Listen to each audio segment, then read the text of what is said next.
Vážení sledovatelia Rádia Slobodné Slovensko.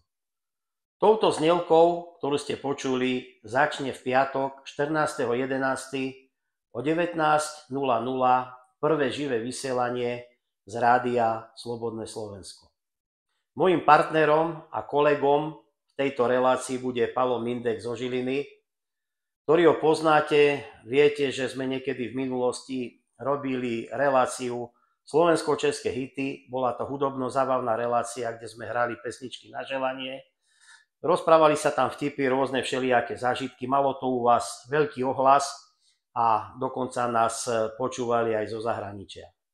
Ale v tejto prvej relácii, ktorú budeme vysielať, ako som už spomínal, tento piatok o 19.00, bude to skôr taká politická, spoločenská relácia o dianí vo svete, na Slovensku.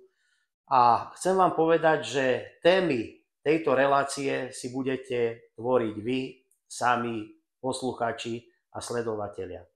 To znamená, že nám môžete zavolať, respektíve napísať SMS-ku na číslo 0949 666 555. To je telefón priamo tu do štúdia a ako som spomínal, budeme debatovať, bude to živé vysielanie, môžete telefonovať a témy si môžete zvoliť vy sami, aké vás napadnú. Takže nič nám neostáva, len sa tešiť na vás v piatok 14.11. o 19.00. Ďakujem.